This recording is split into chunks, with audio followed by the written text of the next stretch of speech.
Hello everyone and welcome back to another video on iRacing.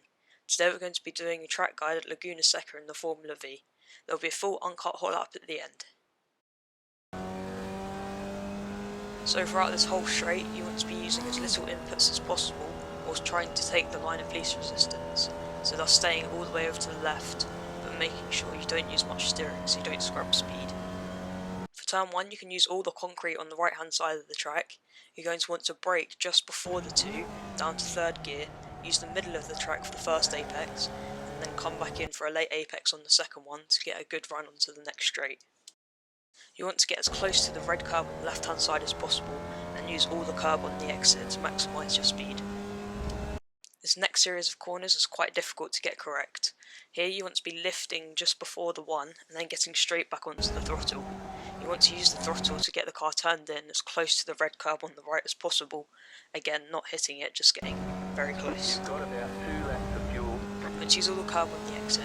For this one, you want to use all the curb on the entry, turn in at the end of it, and use little steering inputs. That corner's flat and you want to shift before the corner, not in the middle or on the exit, as you will lose momentum.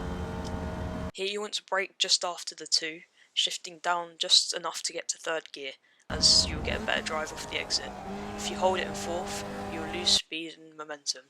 This corner looks like you'll run off wide, but as it's slightly banked, you can rely on the banking of the corner to bring you back in.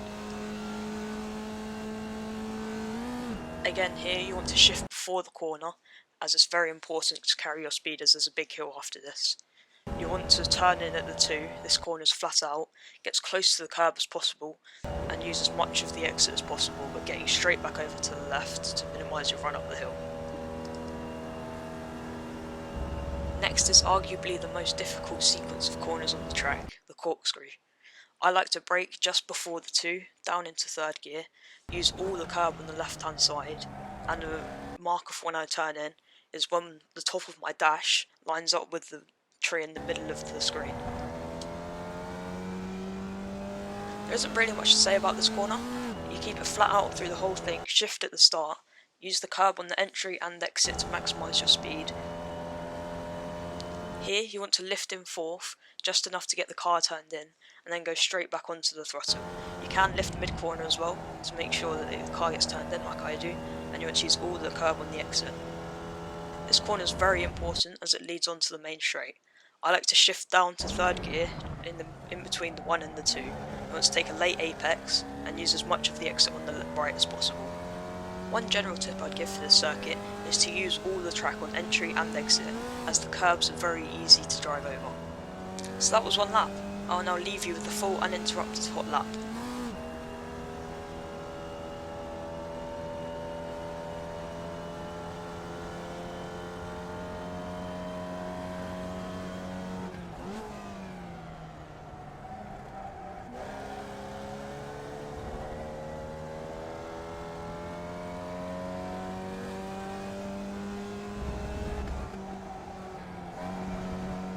You've got about 2 laps of fuel.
Thank you so much for watching. Please do consider liking and subscribing if you enjoyed the video, and I'll see you in the next one. Bye.